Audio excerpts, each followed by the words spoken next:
जब हम empathy sympathy की बात करते हैं,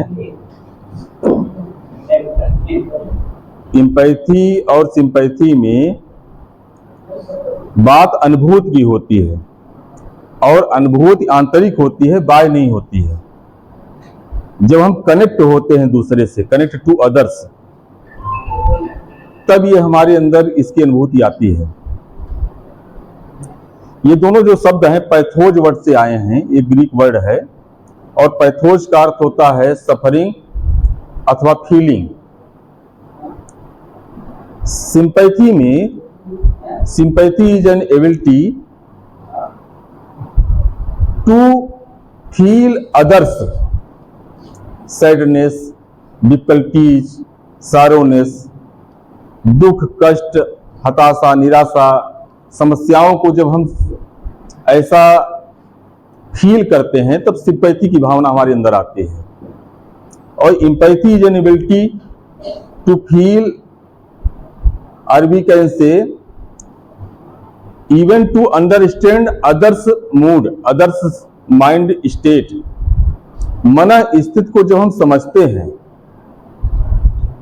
गहरी जब अनुभूति इसकी होती है, तब वहां पर एम्पैथी होती है। एम्पैथी यदि बहुत गहरी है तो सिंपैथी थोड़ा संभालने के ऊपर है। एक छोटी सी स्टोरी से कनेक्ट करेंगे तो ज्यादा आपको कॉन्सेप्ट क्लियर होगा। एक स्कूल में 3 छात्र पढ़ते हैं, मान लीजिए कि एक्स वाई जेड। एक्स की माताजी जीवित हैं, वाई की माताजी का निधन आज ही हो गया और जेड की माताजी का निधन 5 वर्ष पूर्व हुआ था। तो जब वाई की माताजी का निधन हुआ तो एक्स और जेड उसके घर जाते हैं संवेदना के लिए। अब यहां पर उनकी जो अनुभूति रहेगी एक्स और जेड की, क्या समान हो सकती है? क्या दोनों की अनुभूति समान हो सकती है? नहीं हो सकती है, क्योंकि एक्स की जो अनुभूति रहेगी तो कल्पना पर आधारित होगी कि माता का जीवन में न रहने से क्या समस्याएं आती हैं, लेकिन जेड की वह व्यावहारिक समस्या से गुजर रहा है। 5 वर्ष जो उसको माता का अभाव जीवन में मिला, उसको स्वयं वो महसूस किया है और उसी अनुभूति को वह वाई पर देखता है कि इसके भी जीवन में अब ऐसी समस्याएं आएंगी। तो यहां पर जो यक्ष की अनुभूति है वो सहानुभूति है और जेड की जो अनुभूति है वो समानुभूति है। समानुभूति मतलब सम अनुभूति, जहां पर आई और ही समाप्त हो जाए, मैं और आपके बीच की दूरी हट जाए, वहां पर एम्पैथी आ जाती है।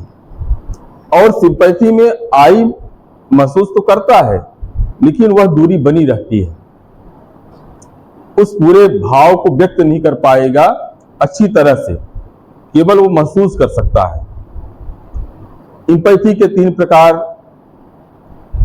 कौन कौन से हैं? कॉग्निटिव एम्पैथी है, इमोशनल एम्पैथी है और पैशनेट एम्पैथी है। Cognitive empathy to know something, किसी भी चीज को जानना, संज्ञान में ले आना। जैसे मान लीजिए कि किसी के घर हम इसलिए जाते हैं कि उसका एक ही लड़का था 22 वर्ष का, उसका निधन हो गया, घर का चिराग बुझ गया, बहुत बड़ा दुख का पहाड़, विपत्ति इतना ज्यादा आ जाना। अब जब वो बताते हैं अपनी बेटे के एक्सीडेंट के बारे में, निधन के बारे में, तो हम उनके घर में आने वाले दुख, तकलीफ, कष्ट को जो महसूस कर रहे हैं, समझ रहे हैं, that is the cognitive empathy. लेकिन बताते बताते उनकी आंखों से आंसू आते हैं और मेरी भी आंखों से आंसू आ रहे हैं, तब हम बहुत गहरा और अनुभूति कर रहे हैं, उसको बोलते हैं इमोशनल एम्पैथी। और जब इस भाव में हमारे मन में करुणा का भाव आ जाए, दया का भाव आ जाए, हम सहायता करने के लिए प्रस्तुत हो जाएं, आर्थिक सहायता दे दें या जीवन में उनको हम ढाढ़स बंधाएं कि जब कभी आपको आवश्यकता होगी हम हैं, अब ईश्वर का विधान है, कौन क्या कर सकता है। तो जब करुणा का भाव, सहायता का भाव, दया का भाव परिणित होता है, उसे पैशनेट एम्पैथी कहते हैं। साइकोलॉजिकल एक वर्ड है पैथेटिक फैल्सी। वह जब व्यक्ति महसूस करता है तो उसे सभी लोग उसी तरह के दिखाई देते हैं, चाहे दुख हो या सुख हो, जब बहुत ज्यादा दुखी हो जाता है, आघात उसके मन में लगता है, प्रेमी का प्रेमिका के साथ किसी कारणवश बिछोह हो रहा है, हो गया, अब प्रेमी बहुत दुखी है, वह इतना ज्यादा अंदर से दुख महसूस कर रहा है कि उसकी आंखों से आंसू निकल रहे हैं। और उसी समय प्रकृति में यह परिवर्तन होता है कि बादल छाते हैं और बादल से बूंदाबांदी शुरू होती है। वो अलग मैटर है, वो वातावरण का मैटर है,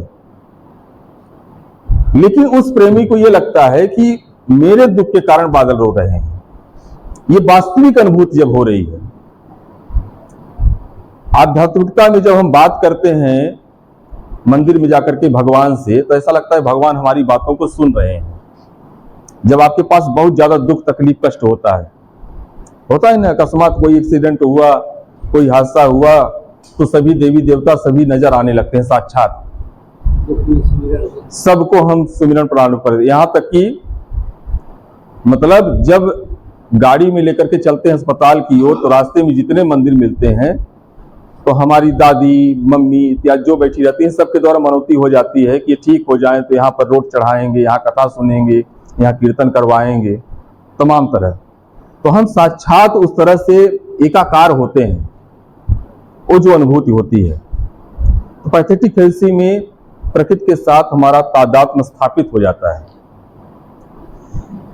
जब हम एम्पैथी की बात करते हैं, तो एम्पैथी को समझने के लिए आप ये समझिए कि एक पिता अपने पुत्र के साथ जा रहे थे, तो उनसे चलते नहीं बन रहा था, तो पुत्र कहा कि और तेज चलिए, तो पिता बोले कि चलो ठीक है, हमारे जूते को तुम पहन लो।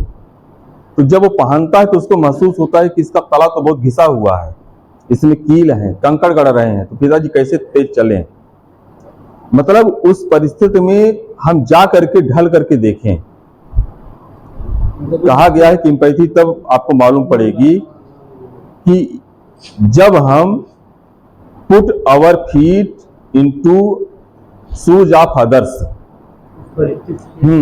तब हमको पता चलेगा कि ये क्या यहां पर जो अनुभूति हो रही है। मतलब एम्पैथी में, empathy starts when other disappear, तिरोहित हो जाता है हमारे समक्ष जो दृश्य, और उसमें हम अपने को परिलक्षित पाते हैं, तो वहां पर एम्पैथी होती है। तो कहने का तात्पर्य यह है, यहां पर हम अच्छी तरह से समझ लिए हैं कि सिंपैथी क्या है और एम्पैथी क्या है, और एम्पैथी की आवश्यकता हमारे स्कूल में क्यों है। शिक्षण, कक्षा शिक्षण में एम्पैथी कहां प्रयोग करेंगे। जो अभिभावक हमारे यहाँ अपने बच्चों को भेजते हैं पढ़ने के लिए, हम अभिभावक के स्थान पर जाकर के देखें कि मैं बेरोजगार हूं, मैं बहुत गरीब हूं, हमारे घर में भोजन बहुत मुश्किल से 2 वक्त की रोटी आ रही है, लेकिन अपने बालक की शिक्षा दीक्षा मैं उत्कृष्ट चाहता हूं, इसलिए विद्यालय भेजता हूं। और वह व्यक्ति जब दूसरे के खेतों में काम करता है, सोचता है मेरा बच्चा पढ़ रहा है, और वह बच्चा हमारे सामने है। जब हम समानुभूति रखेंगे उस अभिभावक से इस तरह से, तब उस बच्चे से हमारा अलग लगाव होगा कि किस परिस्थिति का है यह बच्चा, और हमारा तब हमारी अकाउंटेबिलिटी क्या बनती है। कक्षा शिक्षण में किसी बच्चे को समझ में नहीं आ रहा है, तो जब हम भी पढ़ते थे, सोचते थे शिक्षक हमको बहुत अच्छे से और समझा देते। ऐसे ही हम महसूस करें कि इसको दूसरी मेथोडोलॉजी से हम समझा दें, जिसको रिमीडियल टीचिंग बोलते हैं, उपचारात्मक शिक्षण कहते हैं। तो उस भाव को जब हम महसूस करेंगे, विद्यार्थियों के अंदर जो कठिनाइयां आ रही हैं, जो समस्याएं आ रही हैं, उसके यदि हम मनोदशा को समझ सके पढ़ाते पढ़ाते। Corporal punishment is totally prohibited, इसलिए इस पर ज्यादा जोर दिया गया कि कभी ऐसा होता था कि हमने होमवर्क दिया, बच्चा घर गया, होमवर्क करना चाहता था, याद करना चाहता था, लेकिन उसकी माँ बहुत बीमार थी, रात भर फीवर था, वह अकेला लड़का पिता भी घर में नहीं, सेवा किया अपनी माँ की। और सुबह होते ही खिचड़ी बना करके रख दिया कि माँ इसको खाना, और बहुत ही पंक्चुअल वह विद्यार्थी था कि स्कूल अपने बैग को लटका करके दौड़ा चला आया। और जैसे ही स्कूल में प्रवेश किया तो हम उससे पूछे अपने होमवर्क को, और वो नहीं बता पाया। तो कभी शिक्षक से भी अकस्मात ऐसी गलती होती थी कि हम उसको पनिश्ड कर देते थे, जबकि यहाँ पर उसको समय ही नहीं मिला, वो याद करना चाहता था। अब उसकी मनोदशा को हमने नहीं पूछा कि तुमने याद क्यों नहीं किया, अथवा हम अनुभूत नहीं किए। गृह संपर्क इसीलिए करना जरूरी है कि जब विद्यार्थियों के हम घर जाते हैं तो उनकी पूरी स्थिति हमको दिखाई देती है। एक खपड़ेल घर है, आंगन में उसके बब्बा लेटे हुए हैं बीमार, माँ बहुत वृद्ध है, उसकी एक बहन है जो कहीं दिव्यांग भी हो सकती है या बीमार हो सकती है, घर में कमाने वाला कोई नहीं है। तो जब बच्चे के घर का परिदृश्य हमारी प्रत्यक्ष जब हम उसके होते हैं, तब जब हमारे सामने वो बैठता है तो हमारी एम्पैथी उसके प्रति ज्यादा होगी। तो बच्चों के मन स्थिति को समझ करके यदि क्लास टीचिंग हो तो इसका इम्पैक्ट बहुत अच्छा होता है। टीचिंग एक स्किल है। टीचिंग ये नहीं कि हम कक्षा में जाकर के पढ़ाना शुरू कर दिए, पढ़ाना तो है ही नहीं है। टीचिंग में हमको मतलब स्कूल में लर्निंग एटमॉस्फेयर क्रिएट करना है, और लर्निंग के लिए ज्यादा उन्हें इंतजाज लाना है। यदि उन्हें आप प्रेरित कर सके, मोटिवेट कर सके, उनके अंदर उत्साह को जागृत कर दें, ये सबसे ज्यादा इंपॉर्टेंट है। और जब वो तैयार हो जाए सीखने के लिए, हम क्यों पढ़ रहे हैं, पढ़ने से क्या होता है, सब विद्यार्थियों से हम चर्चा करें। आपके यहाँ कितने गरीब हैं, क्यों गरीब हैं, उनके पिताजी क्या करते थे। फिर पढ़ाई से हमारी बुद्धि डेवलप होती है। जो लोग जानकार होते हैं आजकल तो मोबाइल सर्च करके खेती भी करते हैं, बिजनेस करते हैं, अथवा समाज में समाज कार्य के विभिन्न जो क्षेत्र हैं, सभी में जब इस तरह से बात करेंगे तो उसके अंदर ये डेवलप होगी थीम कि पढ़ने का महत्व है। लेकिन ये बहुत छोटा सा बच्चा है, अब उसको जो है यदि हम ये सोचें कि पढ़ता नहीं है तो ये गलत बात है, क्योंकि अभी वो उसकी नैसर्गिक गुण ही है कि पढ़े या ना पढ़े, अभी तो छोटा सा है। उसको जैसा हम सिखाएंगे वैसा वह सीखेगा। जब उसको हम बताएंगे क्या हम करना है तो करेगा। अपने वातावरण को बनाना है। कहा गया था ना कि एक बार जो है तो मुर्गियों के बीच में बाज का एक अंडा फंस गया, उसमें से जो बच्चा निकला तो वह भी जो है तो इस तरह से चल रहा था जैसे मुर्गी के जो बच्चे चल रहे थे। तो बाज ने देखा कि ये तो यार हमारी प्रजाति का है, तो उसको उठा के ले गया आसमान में और वहां से छोड़ा, तब उसके पंख खुले। और हो सकता है कि उसको उठा करके न ले जाता आसमान में, न छोड़ता, तो उसके पंख कभी नहीं खुलते। वो सोचता कि मेरी सीमा यहीं तक है, ऐसे ही चलना है। इसको बोलते हैं कि एटमॉस्फेयर क्रिएट करना।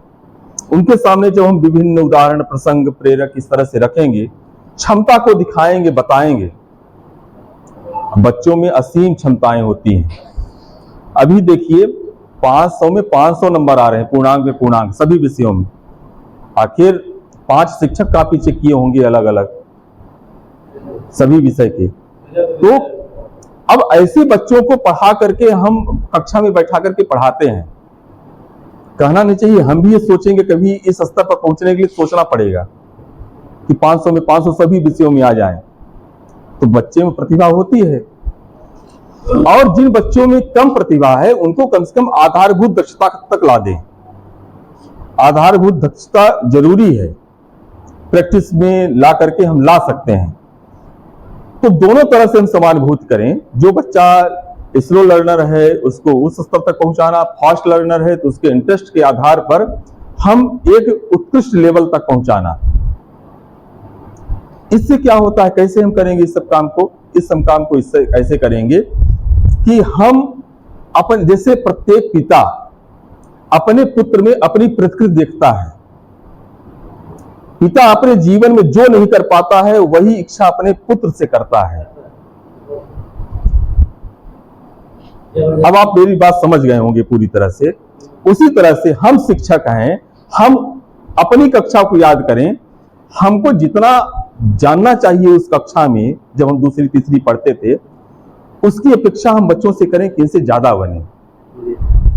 कब होगा? जब ये अपनत्व की भावना होगी, इंपैथी रहेगी, तब ये सारी चीजें हो पाएंगी, नहीं तो हो नहीं पाती हैं। पाठ्य पुस्तकों में जो हमारा सिलेबस है, करिकुलम है, करिकुलम इसीलिए बनाया जाता है, इससे करिकुलम में लिख दिया गया पाठ्यचर्या। पहले पाठ्यचर्या बनाई जाती है, फिर पाठ्यक्रम बनता है। पाठ्यचर्या में लिखा गया कि बच्चों के अंदर समानुभूति की भावना को जागृत करना। अब पाठ्यक्रम के अंदर हिंदी में खोजा गया कि कौन सा लेसन डाल दिया जाए कि इसमें इंपैथी आए।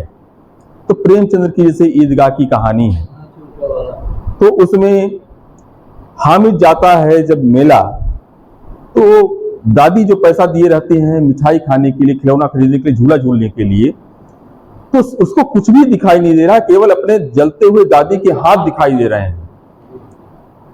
और उसके लिए उसके मन में जो बहुत दिनों से जो इंपैथी थी दादी की कि चिमटा होना चाहिए, तो चिमटा खरीद कर खिलाता है। जब इस भावना को बच्चों के सामने हम व्यक्त करेंगे, अपने स्कूल में हम जो वृक्ष हैं, जो छोटे छोटे पौधे हैं, उनमें जब पानी देंगे, कहेंगे कि इनमें भी जीवन होता है, जरूरी है, तो बच्चों के अंदर इंपैथी की भावना आएगी। चिड़ियों के लिए पानी रखना इंपैथी है, इनको भी प्यास लगती होगी। जो जानवर पशु इस तरह से घूम रहे हैं, प्यासे होते होंगे, यदि अपने घर के बाहर एक हम नाद में पानी को भर करके रख दें, क्या करके इसको पी लेगा वो। या हम कोई ऐसा एक छोटा सा घर राहगीर के लिए बनवा दें कि कोई यहां से गुजरेगा तो उसके आश्रय के लिए जगह रहे। ये सब इंपैथी होती है।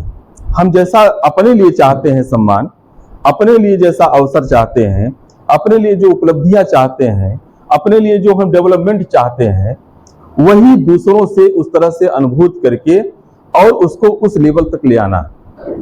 ये एजुकेशन में, हमारी स्कूल में, टीचिंग में इसका महत्व है। और ये जब हम समानुभूति रखते हैं और करते हैं, तो अभी हम उत्कृष्ट शिक्षक बन सकते हैं, अच्छे योगी बन सकते हैं, अच्छे हम कर्मठ एक व्यक्तित्व कहलाएंगे।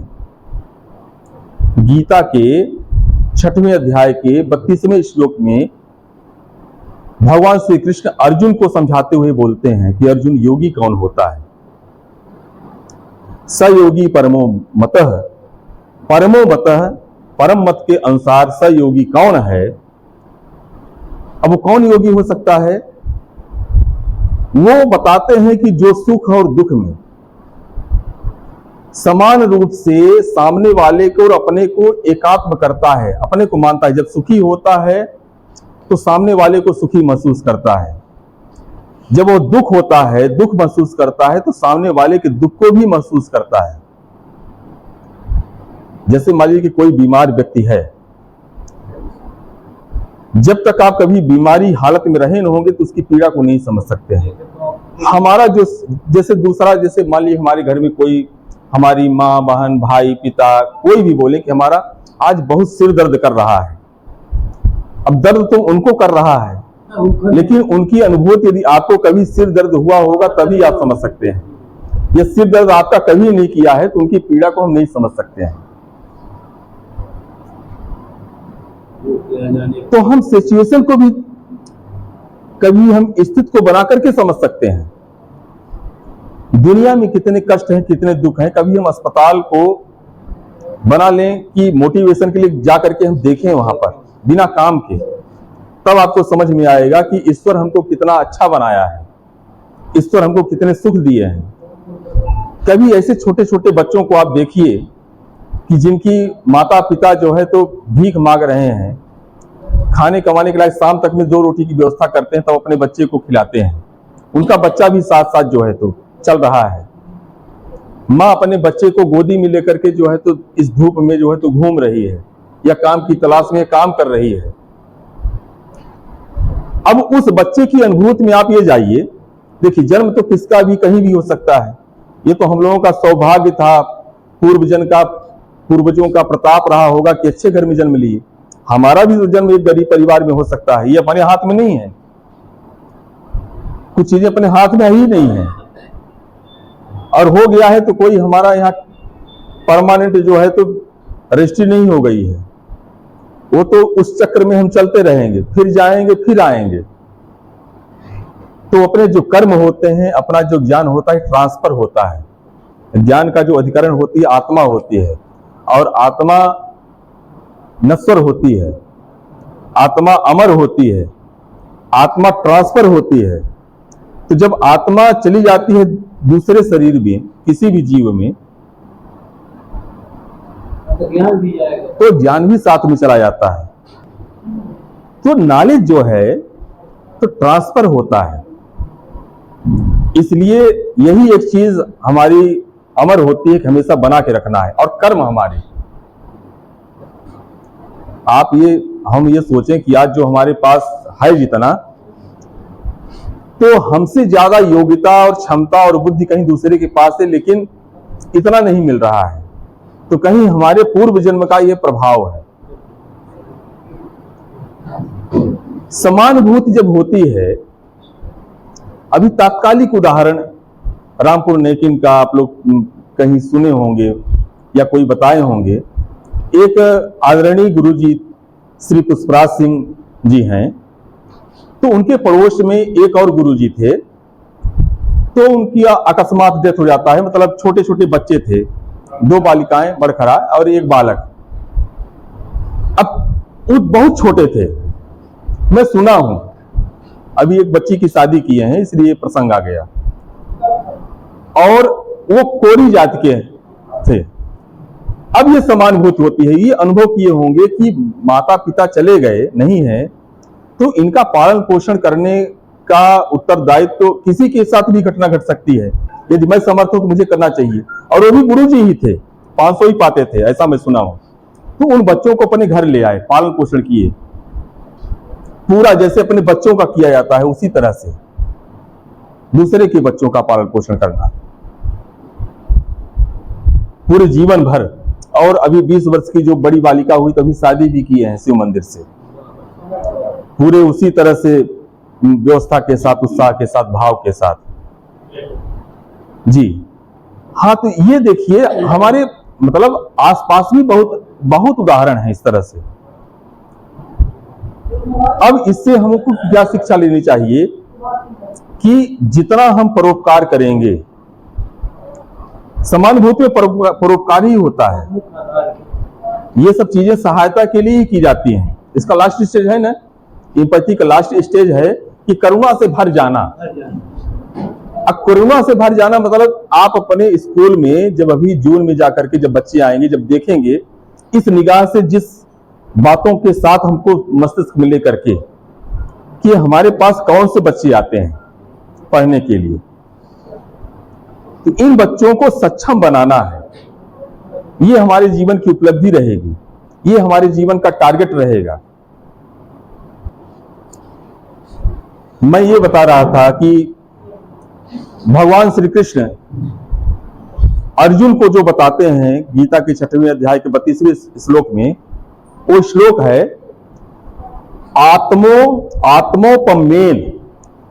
आत्मोपमेन सर्वत्र समम दृश्यति यो अर्जुन सुखम वा यदि वा दुखम स योगी परमो मतः।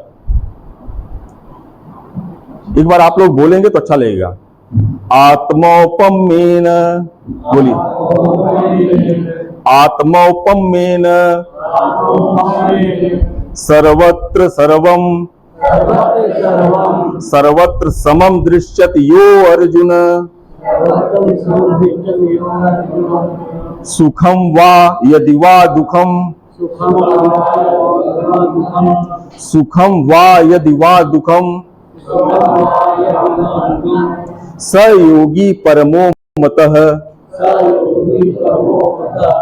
आत्मोपमेन का अर्थ होता है यदि हमारी उपमा किसी दूसरे से दी जाती है कि उसके समान हुआ है, तो आत्मोपमेन एक ऐसी स्थिति होती है कि जब उस उपमा और अपने बीज को हम एक कर दें, उसको बोलते हैं आत्मोपमेन।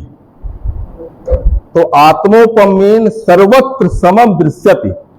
हे अर्जुन, यो अर्जुन का अर्थ होता है हे अर्जुन, आत्मोपमेन, उपमा और स्वयं को इस तरह से सर्वत्र प्रत्येक जगह समम समान रूप से दृश्यत देखो। सुखम वा यदि वा दुखम, सुख हो या यदि दुख हो, दोनों स्थितियों में ये देखना है। स योगी परमो मतः, परम मत हमारा है हे अर्जुन कि वही योगी होता है।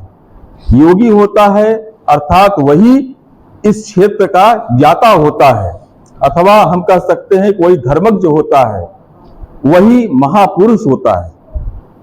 ठीक है, तो ये 4 पंक्तियां आप लोग बोलिएगा।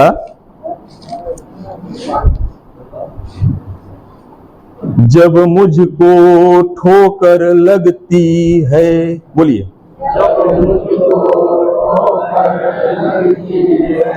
मुझको भी कुछ हो जाता है, जब तुझ में आशा जगती है,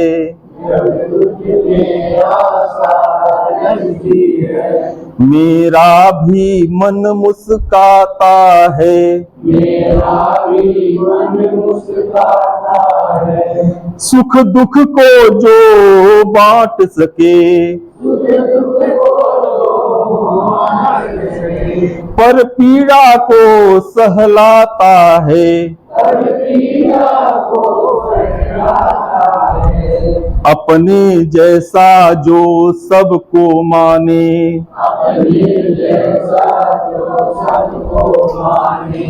अच्छा शिक्षक कहलाता है। चलिए आप लोग बहुत मनोयोग से हमारी बात को सुने। आप सभी को बहुत बहुत धन्यवाद।